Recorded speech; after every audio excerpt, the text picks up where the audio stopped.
great honor of me to participate in such a great conference. My topic is about language as a bridge of communication between cultures in the light of Coetzee, Disgrace, and Nadine, the big of a comparative study. The objective of the research. The main premise behind this research is to investigate the peculiar role of language as a bridge of communication between cultures through conducting a comparative study of Disgrace by Coetzee and Nadine Gordimer, the big of.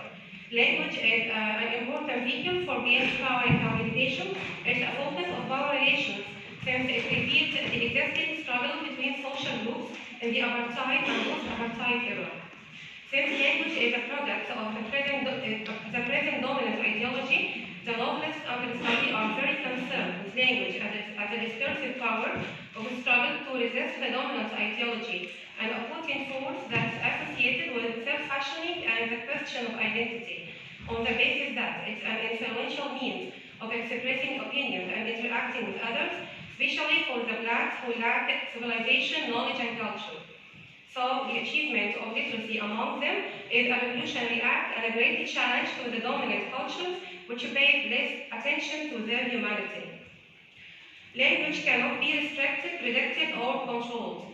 It extends the borders of history. The nation's history, culture, identity, and values are carried by language. Culture conveys factual images of a specific community to the world through oral or handwritten languages.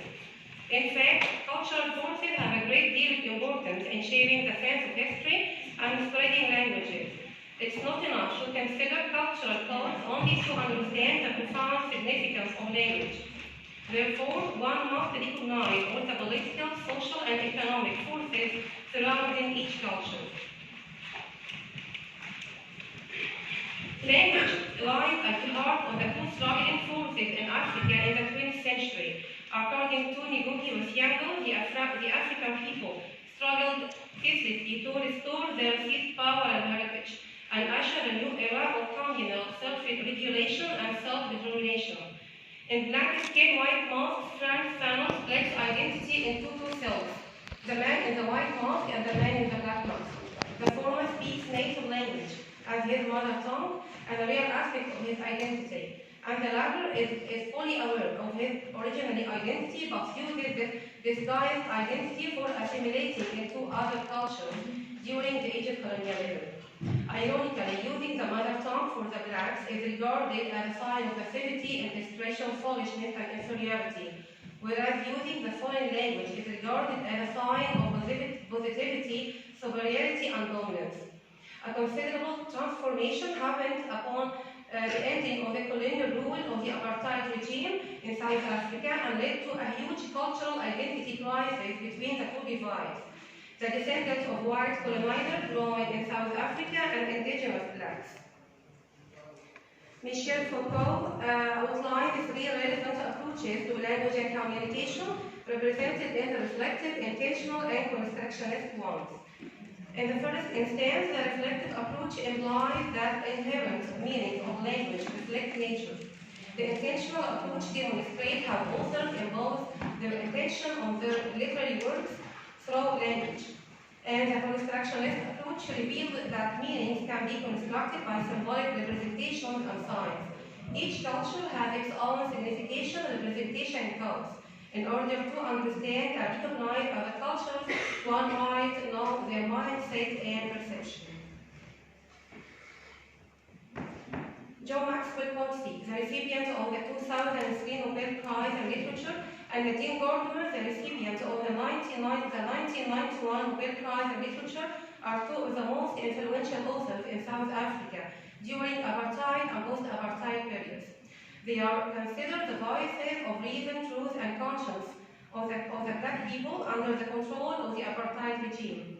They devote their works to penetrate the texture of the South African community. Their novels are marvelous contributions to South African literature in the 20th and 21st century. Disgrace, the masterpiece of Coetzee, depicts the portrait of the cultural identity in New South Africa by reflecting the psychology and behavior of characters after the disappearance of the apartheid system. It also shows how language is a sign of power for whites and powerless, as well as at all the struggle for blacks. It conveys the white cultural identity crisis through David Gorey, who occupied a senior position as a professor of languages at the university during the apartheid era. He was forced to teach communications to black students following the elections of 1994. This incident is a sign of power shift when the white's power begins to be restricted. Laurie is fully convinced of the white supremacy culturally, ideologically, and racially. His prestigious position and white complexion provides him with a powerful economic and social position in South Africa. He totally denied any transformation of the white superior position following the ending of the colonial rule. Consequently, he raped his black student Melanie out of believing that she is one of his properties. David Gorey keeps his English as a sign of his power and superiority over blacks. He does not express any desire for learning the African language, though he cannot interact with the people there. The novel shows the inner insistence of blacks to learn English to gain power through the character of Petrus, the servant, who tries to draw power through articulating non-standard English, since he realizes that English is a language of an authoritative influence. Laurie lauded the hegemonic superiority of his authority, since the transformation of the power of language to blacks. Later, he becomes very convinced that English no longer retains a place of power, although he knows many languages lays strip of his power. The second novel, The Breakup, is a social mix of both apartheid South Africa and Arab countries. Gordimer shows how language is a bridge of communication between cultures for the marginalized Eastern people, as well as the domineering Western ones. The power of language is highly demonstrated in the novel through Ibrahim and Jolie. Ibrahim is the Eastern man who is fed up with leading a miserable life in the East, aspiring to gain power by immigrating to any Western country and assimilating into its ideologies. He considered Jolie a visa to enter his desired world and fulfill his utopian dream. Similarly, Jolie is a white girl who is very disgusted by the blacks suffering in her own country, calling for an equal treatment among all without imposing tyranny or oppression.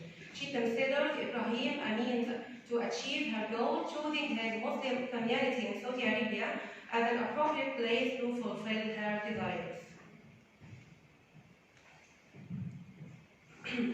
Both parties represent cultural hybridity. They successfully slough from their own skin to try a new life in a different country of various doctrines and beliefs. Many people warn Jolie against creating a relationship with Ibrahim because they are culturally different, and this is a stereotype which Edward Said criticized Orientalism when he strongly resents the general ideology of the Aryans on the other, which have been widespread by Western scholars who have told myths about their defeat, laziness, inability, and irrationality. Conclusion: the foregoing evidence leave no doubt that Coetzee and Gordimer have much in common, demonstrating how language has a great importance as a bridge of communication between cultures. They are remarkably concerned with language as a tool of power for whites and blacks alike. They explore the precious value of language and articulate the need for communication between the two divides in South Africa, demonstrating how language is a barrier to communication and a common difficulty confronting the segregated people. Most of the time, whites keep their language as a sign of their power and superiority over blacks, where blacks are torn between keeping their own language and a means of recognition of their cultural heritage and the struggle against the white dominant ideology, or assimilating to white language to grow their power. Lastly, قال الله تعالى بسم الله الرحمن الرحيم وجعلكم شعوبا وقبائل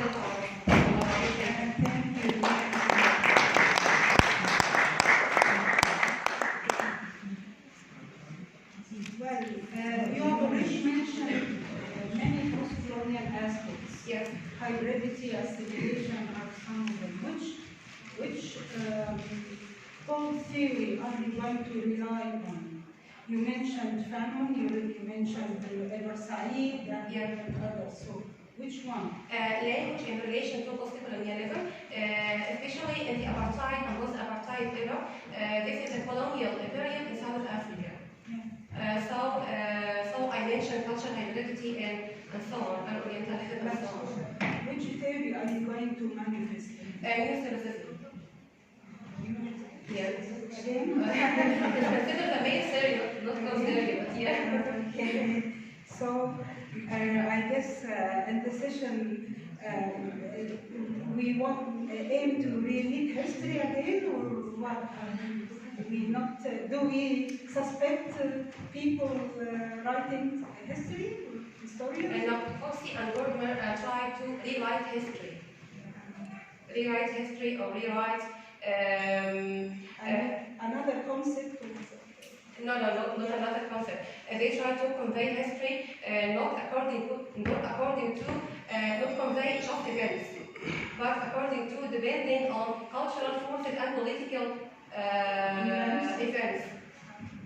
So I must know all cultural, political, economic events or conditions in the country to know the history, not just narrating history, or not just narrating events. No, in literature we do not narrate history. Yeah, in history.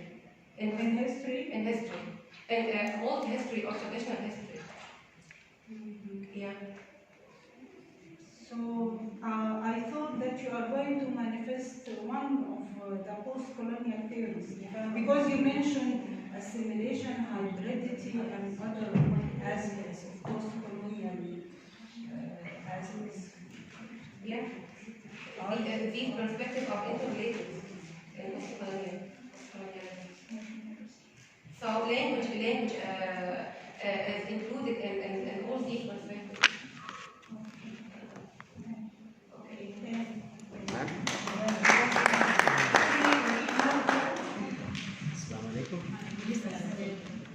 When comparing literary works, Yeah. there must be a basis in comparing those literary works. The most basic of what? There must be a basis for comparing particularly novels. Yeah. Then what has a basis of comparing these two novels you studied? Power of language for blacks and whites in each novel, or in each for each novelist. No, in comparative studies, Yeah. We have 2 or 3 schools of comparative studies. Yeah. We have the French, we have the English, and lately the American and lately the German school of comparative studies. Which, when you read these schools, you will find out there must be a basis. For instance, in American schools, what makes you to compare 2 novels? You understand? Yeah. So what are the basis of your comparison between these 2 novels? Do you understand? Yeah. Thank you. He said that there are many schools of comparison, American, German, and French. Yeah, French, American, and English. Yeah. I didn't concentrate on these schools. I did it by comparative American